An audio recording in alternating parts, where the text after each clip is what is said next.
안녕하십니까. 내추럴 보디빌딩학과 총장 기토일입니다. 오늘은 어릴 때 운동하면 공룡 유전자가 될 수 있을까라는 주제로 강의를 진행하겠습니다. 무거운 중량을 드는 것이 아이들의 성장판을 손상시켜 성장에 부정적인 영향을 줄 수 있다는 말이 많이 있는데요.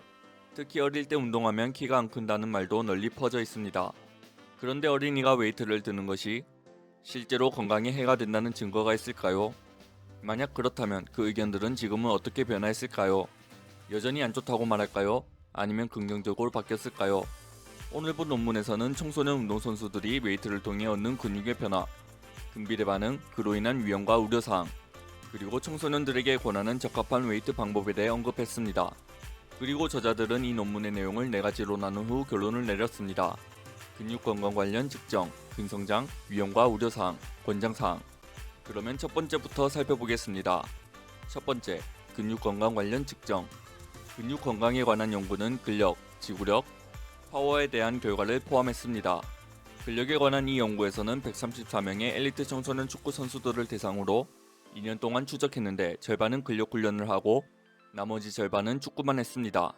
이 연구에는 100명 이상의 참가자가 참가했고 2년 동안 추적 관찰했는데 이렇게 추적 관찰한 연구는 드물기에 청소년의 성장 과정을 이해하는 데 도움 주는 매우 중요한 연구입니다.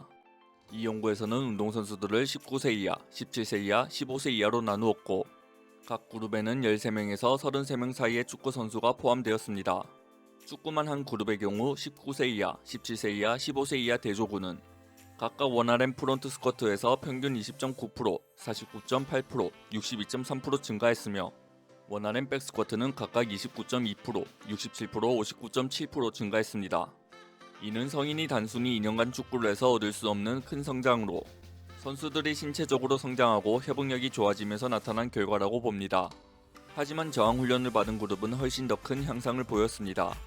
19세 이하, 17세 이하, 15세 이하 그룹은 각각 원RM 프론트 스쿼트에서 101.6%, 115.1%, 312.5%를 증가시켰고 원RM 백스쿼트에서는 각각 101.6%, 123%, 290.9% 증가했습니다. 즉, 저항 훈련을 받은 운동선수들은 웨이트 트레이닝을 하지 않은 운동선수들보다 2배에서 5배 더 많이 근력이 증가했습니다.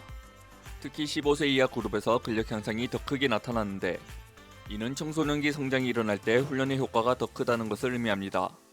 실험진들은 근지구력에 대해서도 이야기했지만 연구의 길이, 운동 종목, 훈련 방법들이 달라서 결과가 명확하지 않았습니다. 예를 들어 저항 훈련을 진행한 그룹은 근지구력에서 다양한 성장이 있었는데 가장 적은 성장은 플랭크 시간에서 7%였고 가장 큰 성장은 후면 삼각근 근지구력 테스트에서 166.5% 성장했습니다. 하지만 운동선수들이 테스트에 익숙해지지 않아서 테스트의 영향을 구별하는 것이 어려울 수 있다고 말했습니다. 특히 빠르게 운동을 배울 수 있는 나이대인 청소년들에게는 중요한 문제입니다.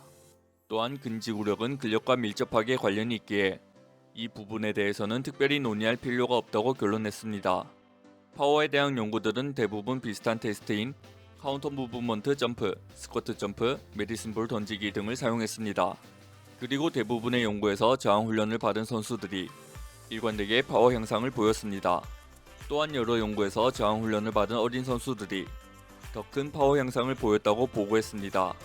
예를 들어 이 연구에서는 저항 훈련을 받은 청소년 축구 선수들이 점프 높이가 5%에서 12.5%까지 증가했다고 말했습니다. 13세 이하 선수들이 가장 많이 향상되었고 15세 이하 선수들이 그 다음으로 향상되었으며 17세 이하 선수들이 가장 적은 향상을 보였습니다. 그리고 저항 훈련을 하지 않은 선수들은 점프 높이에 큰 변화가 없었습니다.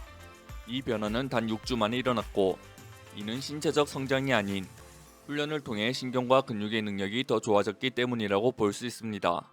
두 번째, 근성장. 어린 운동선수들에 대한 연구는 많지만 어린 운동선수들이 저항 훈련을 했을 때 근비대가 어떻게 일어나는지에 대한 연구는 없습니다. 대신 사춘기 전 아동을 대상으로 한 연구가 있습니다. 이 연구들은 처음에 어린이나 사춘기 전 아동이 저항 훈련을 해도 근육이 크게 늘지 않거나 거의 늘지 않는다고 말했습니다. 하지만 피부 두께나 팔꿈치 둘레 등을 측정해서 근비대를 평가했기 때문에 정확하지 않을 수 있습니다. 실제로 MRI나 초음파로 근비대를 측정한 몇몇 연구에서는 일부 연구에서는 근육이 늘어난다고 했고 다른 연구에서는 변화가 없다고 말했습니다. 결국 어린 운동선수들에 대한 연구는 거의 없고 대부분 사춘기 이전의 아동에 대한 연구만 있으므로 금비대가 사춘기까지는 제한될 수 있다는 추측만 할 수 있습니다. 따라서 이 부분에 대해서는 더 많은 연구가 필요합니다. 세 번째, 위험과 우려사항. 과거에는 성장하는 동안 웨이트 트레이닝을 하면 부상의 위험이 더 크고 그로 인해 더 큰 문제가 생길 수 있다는 우려가 있었습니다. 특히 어린이의 뼈는 성인의 뼈와 다릅니다. 어린이의 뼈에는 성장판이라는 부분이 있는데 이는 뼈의 끝 바로 아래에 있는 연골로 뼈가 자라도록 도와줍니다. 성장함에 따라 이 성장판은 커지고 결국 뼈로 변하지만 그 과정에서 연골은 강도가 약해 힘을 잘 견디지 못합니다. 그래서 성인에게는 인대염증을 일으킬 수 있는 부상이 어린이에게는 성장판 골절로 이어져 성장에 영향을 줄 수 있다는 이론이 있습니다. 이런 내용들은 듣기에 무서울 수 있지만 실제로 부상이 일어날 확률과 그 결과는 훨씬 덜 심합니다. 먼저 성장 지연이 발생하려면 성장판에 실제로 부상이 있어야 한다는 점을 이해해야 합니다. 어린이들의 웨이트 트레이닝 부상에 대한 걱정은 1970년대와 80년대 연구에서 시작되었습니다. 그런데 이 연구들에서 대부분의 부상은 훈련이 제대로 감독되지 않거나 자격이 부족한 사람들이 지도했을 때 발생했습니다. 또 제대로 된 지도나 장비가 부족하거나 훈련 프로그램이 잘못 설계된 경우가 많았습니다. 심각한 부상도 있었지만 대체로 부상은 가벼운 경우가 많았습니다. 예를 들어 5년 동안 고등학생들의 웨이트 훈련 부상을 분석한 이 연구에서는 총 80명의 부상당한 운동선수 중 43명만이 웨이트 훈련 때문에 부상을 입었고 그중 4명만이 수술이 필요했다고 보고되었습니다. 반면 청소년 저항 훈련에 대한 연구에서 부상률은 100시간당 0.053에서 0.176으로 청소년들이 많이 하는 축구, 농구 등 접촉 스포츠보다 훨씬 낮습니다. 예를 들어 청소년 럭비에서는 100시간당 0.65에서 1.06의 부상이 발생하고 이 부상들 때문에 선수들이 훈련이나 경기에서 빠져야 합니다. 웨이트 트레이닝도 다른 스포츠처럼 위험성이 있지만 어린이와 청소년은 신체적, 정신적으로 성장 중이기 때문에 특히 취약합니다. 그럼에도 불구하고 어린이들은 저항 훈련을 통해 큰 혜택을 볼 수 있으며 사춘기가 시작된 초기에 훈련을 한 사람들이 큰 효과를 본다고 설명했습니다.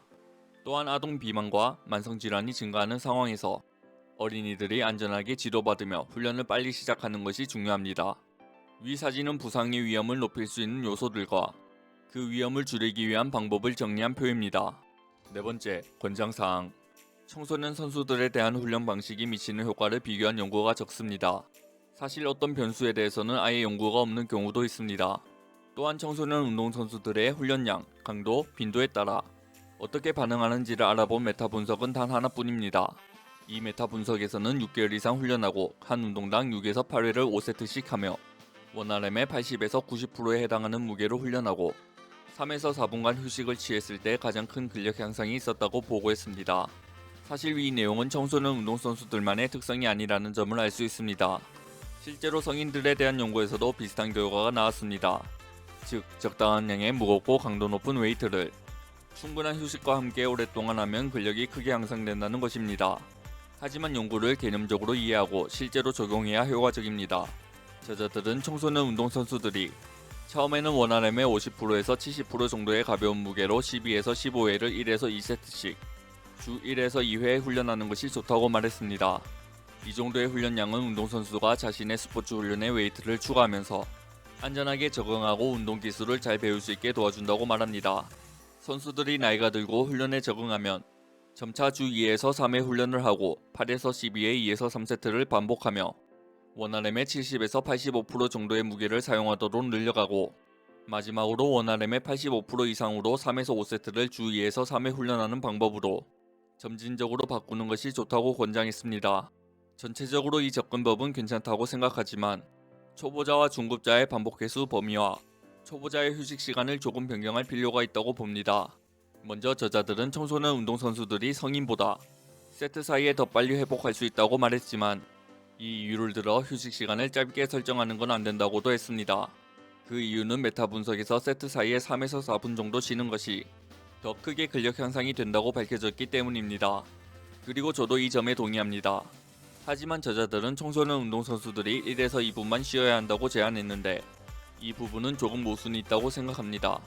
저는 원RM의 50에서 70% 무게로 12에서 15회를 하는 것이 청소년 선수들이 피곤해져서 1에서 2분 휴식이 문제될 건 아니라고 생각합니다. 하지만 만약 목표가 결국 더 무겁게 들 수 있도록 하는 것이라면 이 방식이 운동 기술을 배우는데 가장 좋은 방법은 아니라고 봅니다. 대신 전 한 세트당 반복 횟수를 8에서 12회로 줄이고 여전히 원활함의 50에서 70% 범위에서 훈련하도록 할 것입니다. 이렇게 하면 1에서 2분의 휴식이 문제가 덜 될 것입니다.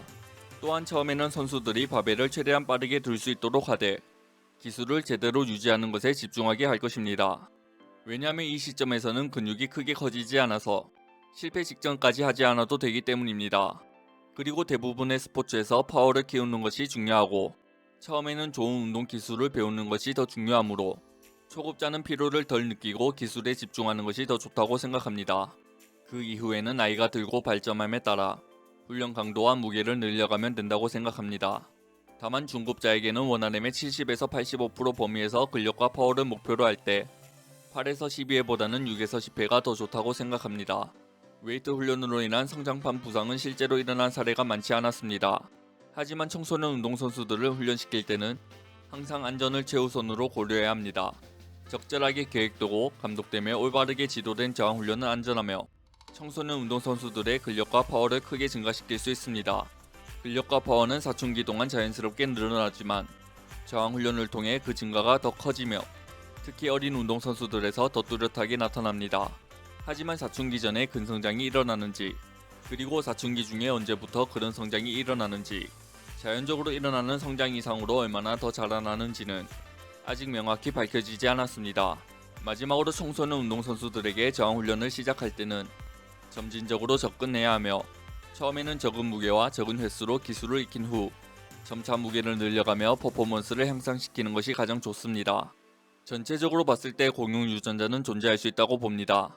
아무래도 요즘 추세가 중고등학생들도 보디빌딩에 관심을 가지고 헬스장에 등록을 많이 하는데 이러한 시대적 환경 덕에 대한민국에서도 이전보다 더 많은 공용 유전자가 생기고 있다고 생각합니다.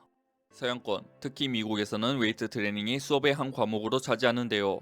이러한 이유로 동양보다 서양에서 좋은 선수들이 존재한다고도 생각합니다. 중고등학생들이 보디빌딩에 관심을 가지는 만큼 우리도 웨이트를 수업의 한 정식 과목으로 개설해 진행했으면 좋겠습니다. 그러면 오늘의 강의를 요약하겠습니다.